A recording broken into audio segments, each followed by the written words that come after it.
What's happening, guys? Sam Adams here, and welcome to a brand new episode of the Jampack Report today for August the 8th of 2019. Of course, for those that are brand new to the program, this is a daily gaming news show where I let you know the hottest gaming news from around the industry, and I pack it up in one tight, neat podcast for you to enjoy 5 days a week, Monday through Friday, live on twitch.tv/Samuel Adams. And on top of that, the show is then taken down and put up on youtube.com/Samuel Adams Media as well as podcast services around the world if you did want to check it out on Spotify, on Apple Podcast, Google Podcast, whatever you might use.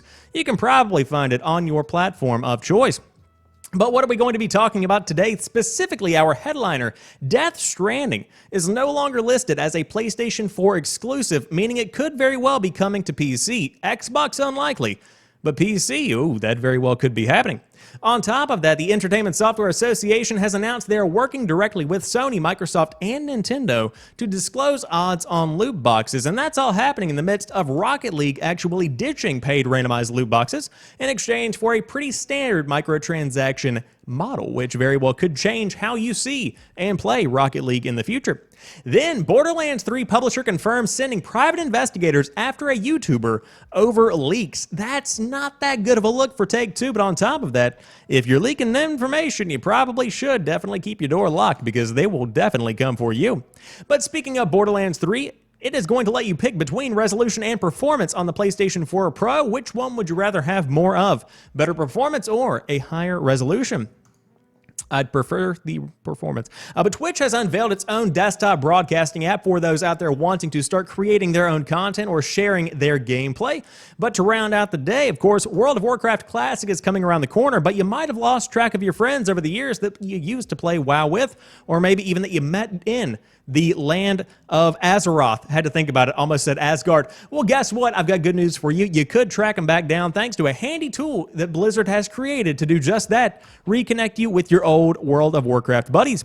But without further ado, we will break down these stories and more on today's show, so let's go ahead and dive into it, shall we?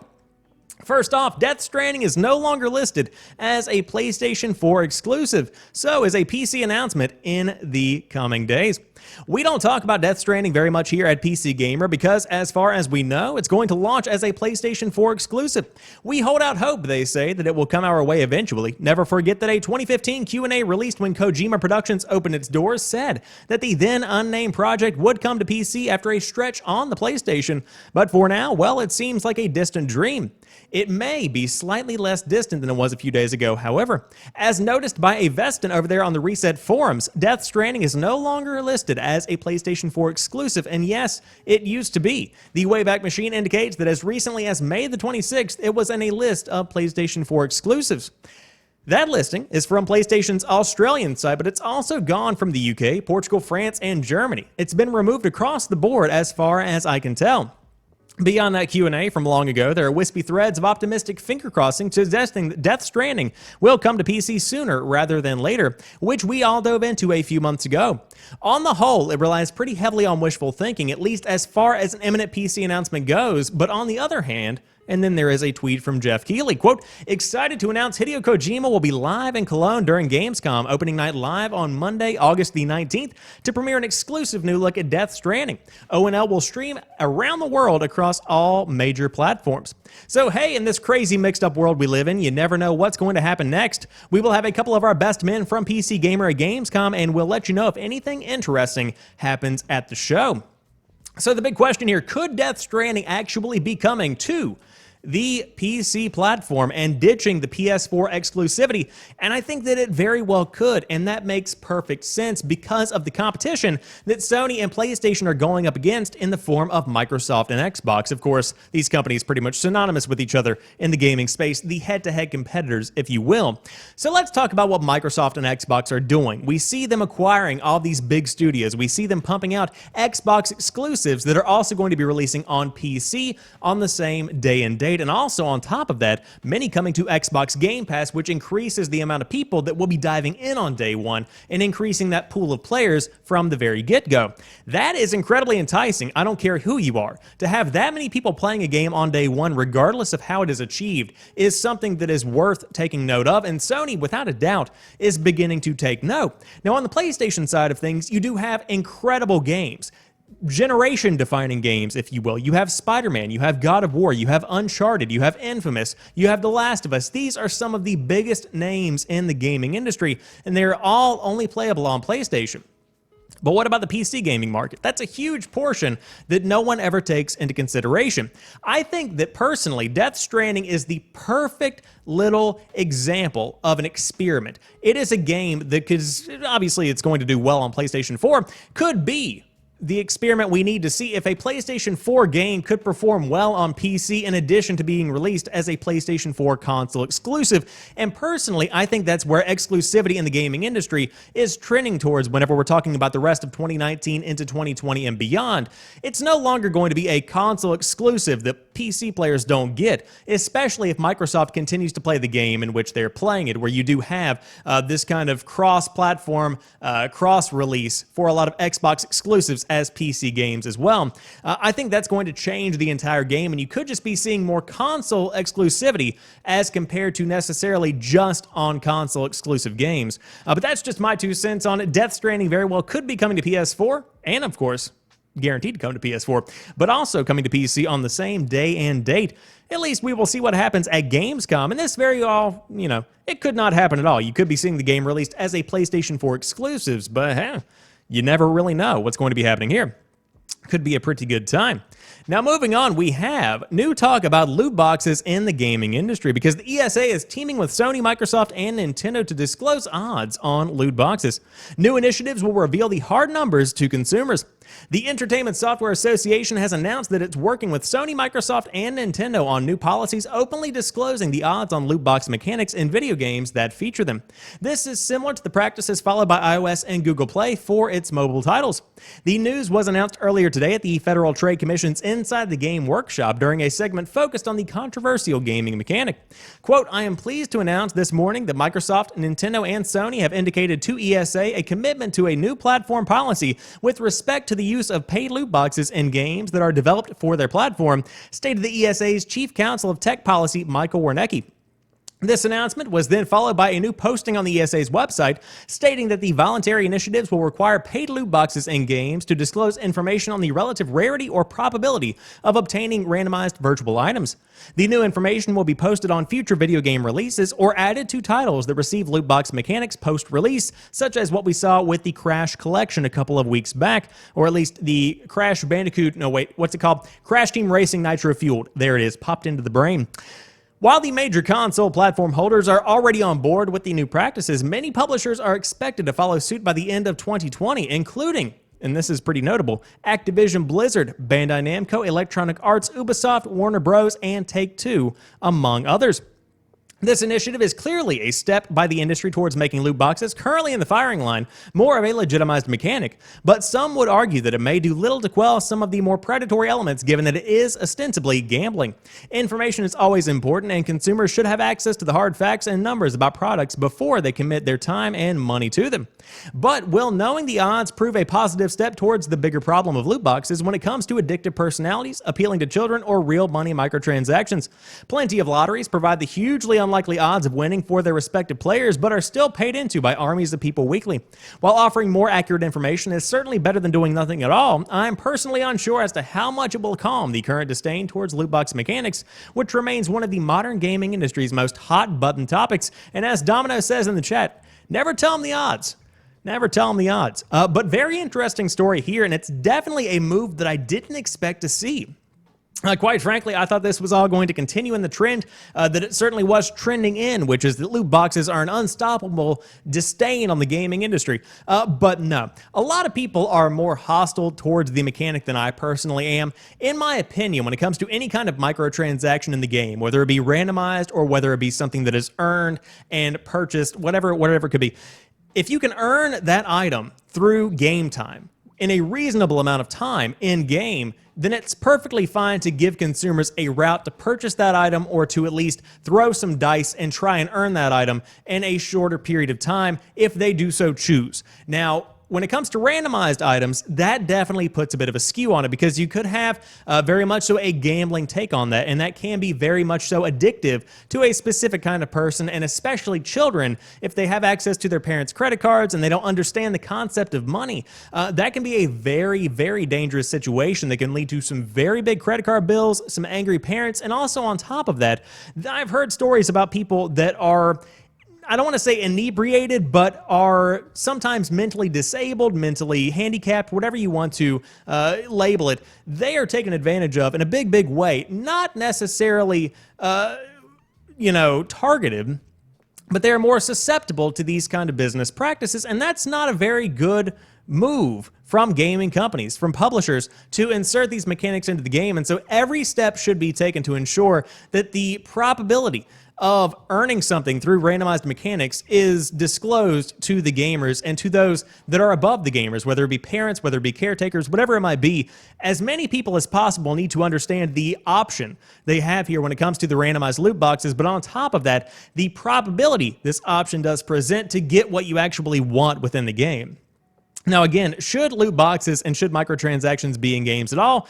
That is still one that is out for debate. A lot of people saying yes, they should be included in the game. A lot of people saying they shouldn't. In my personal opinion, the best kind of game is a game that is complete and totally, out there at launch, without any kind of additional DLC, without any kind of additional microtransaction, any kind of skin, whatever it might be. All of that is something that the modern gaming industry is thriving in, but at the same time, the best games, in my opinion, are those that are complete at launch. That's just my 2 cents, but hey, take it for what you will. But the ESA teaming with Sony, Microsoft, and Nintendo to disclose odds on loot boxes, it's a pretty good move, in my opinion, at least a good step in the right direction.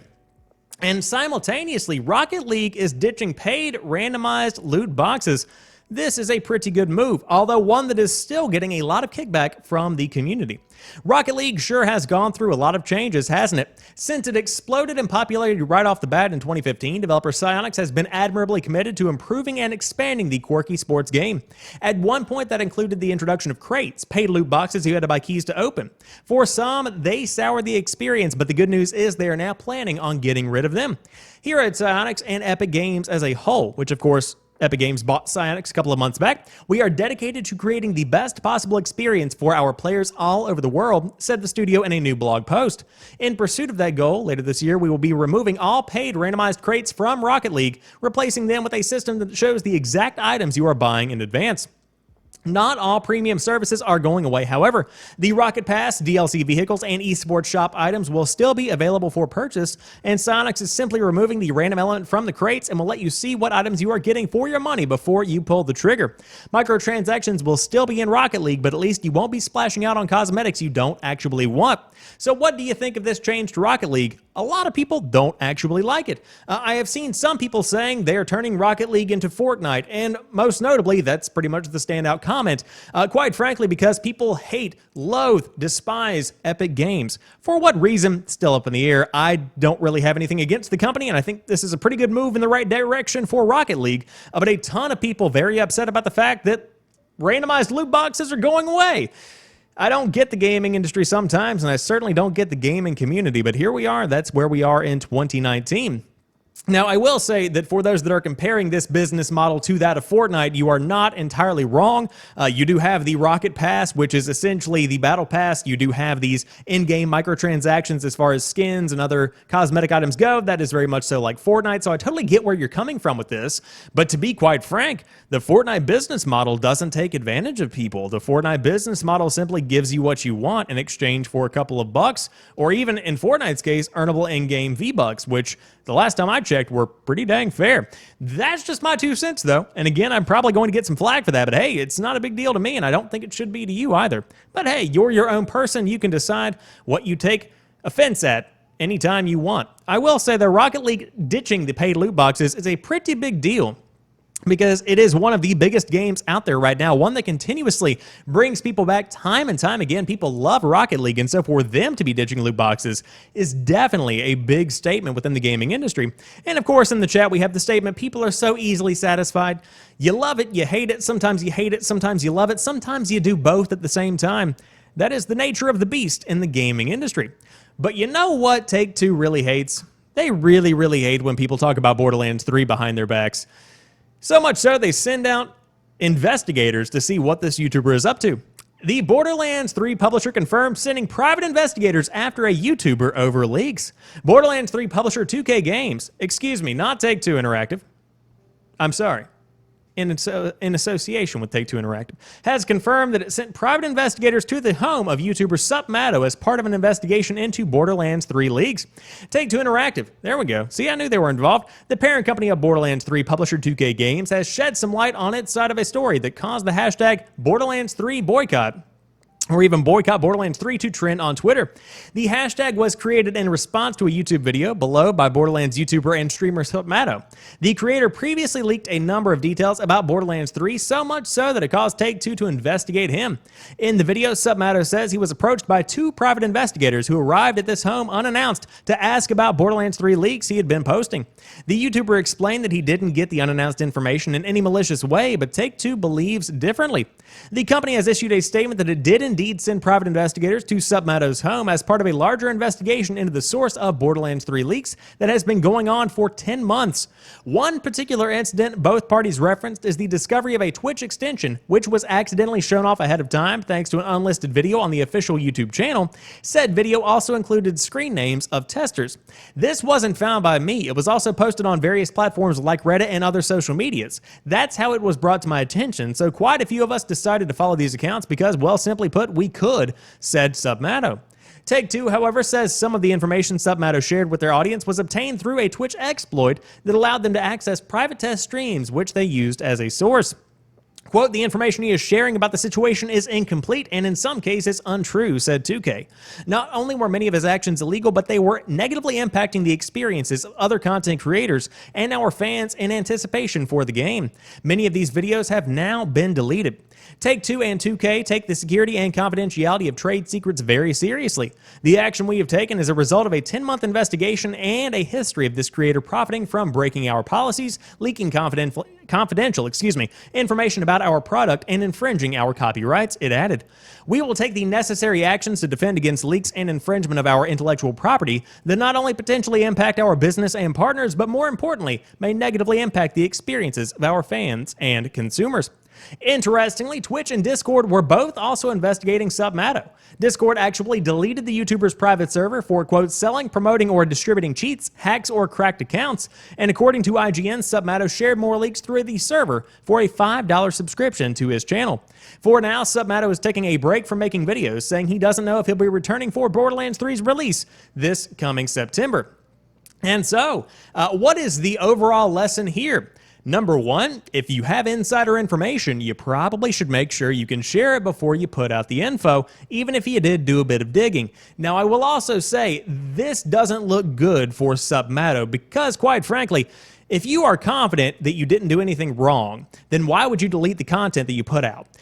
That's what blows my mind. So if you are 100% sure that your claims are valid, that you are in the right on this one, then you shouldn't have any problem leaving up the content that you made because it's quite frankly driving views to your channel. That's the way that I would see it. So of course, if I did nothing illegal, if I did everything in a right up good way, that's just driving more people to check out the content whenever these articles are published because, hey, you got a link to my channel, right? You got to drive those ad revenue people my way, right? That's the way that I would personally see it. So obviously something is going on here if he has chosen to take down those videos entirely instead of even focusing on seeing what the outcome of this might be. That's just my 2 cents though. So again, we will see what exactly comes from the fact that Supmato has definitely, we're getting a little Swedish there, definitely taken down his videos. And on top of that, investigations have commenced from the guys over there at 2K and Take-Two Interactive. Not looking so good for Submato. Of course, for Take-Two, 2K, and the guys behind the scenes at Borderlands 3, my God, it's looking like a good season because the game is coming out soon. The game is definitely coming in hot, and a ton of people are excited about the game itself. But guess what? If you are playing on the PlayStation 4, specifically on the PS4 Pro, there is a big bell and whistle coming your way. Both of them. Ooh, Borderlands 3 is going to let you pick between resolution and performance if you are playing on the PlayStation 4 Pro. Would you rather have a higher resolution or a higher frame rate when playing video games? I'm sure you don't even need to ponder that question. We all seem to have our own set-in-stone preferences. Much to my delight, the author says, and also to mine, Samuel Adams, Gearbox Software has confirmed that Borderlands 3 will offer 2 different graphical settings on the PlayStation 4 Pro. Favor resolution, which is capped at 30 frames per second, and favor performance, which is capped at 60 frames per second. I will always choose the latter.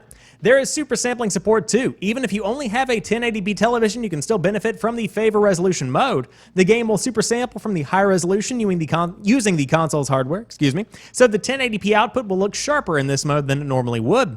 Borderlands 3 will be capable of 4K resolution and high dynamic range, as it is becoming commonplace, but interestingly, you can configure this stuff individually, meaning you could, in theory, play the game in 1080p HDR. As for what to expect from HDR, Nightfall is rendered in much darker blacks, and the killer skyboxes really pull you into the world. Basically, the game looks more crisp. On a related note, Gearbox previously said that Borderlands 3 will have the same sorts of graphical options on the Xbox One X, and that the development team is shooting for 60 frames per second. It has taken a while, given the wow, I can't read today. This is great. It has taken a while given the mid-console cycle rollout of the PS4 Pro and the Xbox One X, but I'm glad to see more console games letting players choose between 1080p 60 and 4K 30 where applicable. And of course, hopefully this will happen into the next generation with PlayStation 5 and the Xbox One, 2, whatever you want to call it. But I would say next generation we are going to be shooting for 4K 60 as a pretty much foundation. That's just me, though. Now, when it comes to this specific instance, 1080p 60 versus 4K 30, I'm choosing 1080 60 every day of the week, baby, because that smooth frame rate changes the game. It is the best of the best, but man, do I love this feature in games. It's something that I feel should be included in every possible game because it really just does make the experience not only tailored to the consumer, but also better in general. It's hard to explain. But whenever I was first playing God of War, I was playing it on a day one PlayStation 4. Then, in the middle of me playing God of War, I went ahead and upgraded to a PlayStation 4 Pro because they were on sale. My PS4 day one was about to die. The fan was blowing. It had been blown out. The thing was getting ready to blow out. So we went ahead and traded that one in, got a PS4 Pro. I boot the thing up. It says, do you want to choose 1080 60 or 4K 30? 1080 60 all the way. I kid you not. The God of War that I played on the day one PS4 was not the God of War that I played on the PS4 Pro. That is a different experience entirely. I would highly recommend if you have a PS4 Pro and you do not enable 1080 60 and you are playing on a 1080p monitor, go for it because man, is it such a yeah, baby. But if you do want to play Borderlands 3 on the PS4, it's a fantastic place to play it because if you have a Pro, you can choose 1080p 60 or 4K 30. And of course, apparently you can even super sample and make that 1080p at 30 frames per second look very, very crisp, which not really one that I would go for, but hey, you can if you want. But of course, Borderlands 3 is going to be a very big game in the gaming industry, a big game in the streaming industry, and if you do want to stream it, you have the chance to use Twitch's own tools to stream it on their platform. You can apply to join the Twitch Studio closed beta now because finally Twitch has unveiled a fundamental mechanic of streaming, a way to actually stream. Until now, people who stream their gameplay or lives on Twitch have done so through a PlayStation 4, Xbox One, Twitch's mobile app, Twitch Sings, or third-party software. As of today, there is another option for those hoping to become the next Ninja, Dr. Disrespect, or Pokemon, Twitch Studio. The service's first full desktop broadcasting app, it's a strange way to say that, but you know what I'm talking about, is in closed beta for now that you can apply to join. Twitch released the tool to make it easier for people to get started with streaming from their PC. Doing so on PS4 or Xbox One is pretty straightforward as it stands now. As such, Twitch suggests Twitch suggests Studio probably won't be beneficial to established streamers who are happy with their current setups on the likes of OBS, Streamlabs OBS, or XSplit, but they are still welcome to test it out. Since it's focused on streaming newcomers, the Twitch Studio is designed to help folks start broadcasting quickly. With that in mind, it seems you won't need to configure many options before you start showing the world your killer Fortnite plays or auto chess strats. But once you've set up your microphone and or webcam and picked out a template for some visual flair for your stream, it seems you'll be up and running quickly. In the coming months, Twitch plans to add support for capture cards, in-game overlays to help streamers chat with their viewers, and deeper integration with other Twitch features. As it stands, Twitch Studio includes an activity feed, alerts, and chat to help you engage with your first viewers. And so we have the beginning of the end for the threshold of difficulty to get in to the streaming space. Of course, as it has traditionally been, streaming has not necessarily been easy. Of course, you can just click go live if you have a PlayStation 4 or an Xbox One, but that doesn't necessarily warrant any kind of professionalism, if you will. It's always been difficult to actually get a stream up and going. At least that has been my experience. You have to Google around. You have to find what platform works best for you, Twitch or Mixer. Then you have to figure out where you want to go when it comes to the software you want to use. OBS, Streamlabs OBS, how do you want to go about doing this? And then on top of that, you've had to actually figure out your layout, figure out your various types of scenes and whatnot. That's always been pretty much the tertiary difficulty that you have with getting into the streaming space. Now, you can pretty much just click go live through this app that Twitch has put together. But Domino says in the chat, tuning back in, why are they making it so easy? So many people are just now streaming and not working for it or at learning things and just expecting to be ninja. Very true. And of course, that brings in a lot of various elements. That's an entirely different discussion in and of itself. The difficulty of streaming, the accessibility of streaming, a lot of things that are on people's minds. But it is interesting to see everything that's happening right now in the streaming space. Of course, we were talking about last week Ninja's big switch from Twitch to Mixer, which has gotten a lot of people interested in streaming on various platforms, Twitch included, YouTube, Mixer, whatever it might be. It is incredibly exciting to be in the world of content creation in 2019. But Twitch finally having some kind of app to allow people to broadcast on their platform is something that has been needed for a long time. In my mind, it's almost like having a car, but having a third party sell you the keys. It's always been baffling to me that there's no first-party way, I suppose is the best way to put it, to actually stream on Twitch. It's always been kind of baffling to me. But now we have the solution to that, the Twitch Studio app, which again is in closed beta now. Personally, I've signed up for it. I'm going to give it a shot. Of course, I've used Streamlabs OBS. I'm currently using OBS Studio. I have tried out XSplit. There are plenty of options out there. And I'm going to make a video on Twitch Studio. You know me well enough. I love the streaming space, and I love testing out these new tools for streamers to use. But we will see how it goes, and as time goes on, how much it actually evolves. But again, this could be just a little experimental aside from Twitch, or it could be the next big thing in the streaming space. If I had to guess, though, Streamlabs, you don't have anything to worry about whatsoever. But next month, we are getting World of Warcraft Classic, one of the biggest releases of the fall in the streaming space, but Blizzard has created a tool to help old World of Warcraft buddies find each other. Very cool story here. If you have been a lapsed World of Warcraft player for the past 10 years plus, you have probably let some relationships fall by the wayside. For example, the entire guild that formed the core of your social life when you were in a suffocatingly small Christian high school in Texas.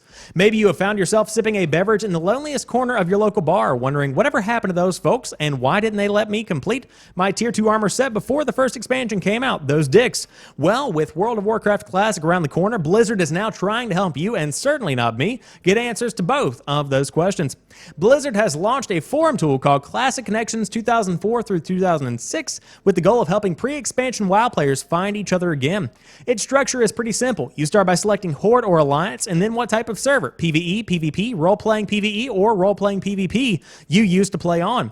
From there, you choose your old server and then post who you were. Blizzard recommends starting with your character's name, race, class, and guild, as well as the character names of people you are hoping to tearfully embrace when WoW Classic launches in the coming weeks. It's a cool idea, and I'm glad Blizzard's doing it. That said, the company hasn't done a great job of publicizing it so far, and it shows. When I first learned about the tool, I made a beeline to the section of my old server, Thunderlord. It was never the most popular server, but I was hoping to see one or two familiar faces in its Classic Connections page. Instead, it was a ghost town, with just 9 posts as of this publishing.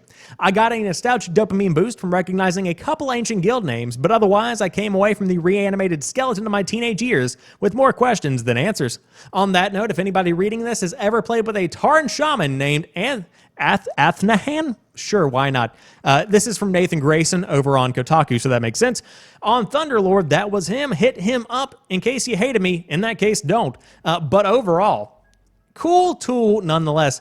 Whenever you are thinking about World of Warcraft, or at least in my personal experience, when I think about WoW Classic, the experience of having a guild, the experience of teaming up with friends, the experience of meeting people online, that's what made WoW very special, and that's what still makes WoW special today. The community around the game is none that I've ever seen before. It blows my mind. Whenever I watch a stream, whenever I see anybody talking about WoW, it is just absolutely mind-blowing how connected these people got. And as the years go on, some expansions turned people off, and they left the game entirely. Some people came back when a new expansion came out, but overwhelmingly, a lot of people just left the game altogether. And so to be able to reconnect with your old friends, to be able to get back together for WoW Classic, and basically relive in 2019 what WoW was back in 2004 through 2006, that's amazing. And so this is an incredibly useful tool. I would encourage anybody to get on and use it, because the connections made through gaming, they aren't just trivial small connections. I've made some incredible friends through content creation and gaming that are closer to me than some of the people that I know in my real life. It's amazing to see what can be done in the world of Warcraft, but also in the world of gaming. So if you do want to dive in and see if you can find any of your old guildmates, by all means, the tool is out there now for you to enjoy and take advantage of. And again, coming soon, you have World of Warcraft Classic launching in September. Very exciting times for those that played on the game back in the day. But with that being said, that rounds out today's episode of the Jampack Report. Of course, if you are brand new to the show, thank you for watching all the way to the end. For those joining me live in the chat, I appreciate you being here as well, and I do hope you enjoyed today's show. But you can always check it out on youtube.com/SamuelAdamsMedia, as well as podcast services around the world. And I hope you have a fantastic night. I will be back tomorrow for a brand new episode, but until then, enjoy the 11 NFL games starting between now and 8 o'clock. Oh my God. Football, baby. Let's go, Panthers. See you tomorrow.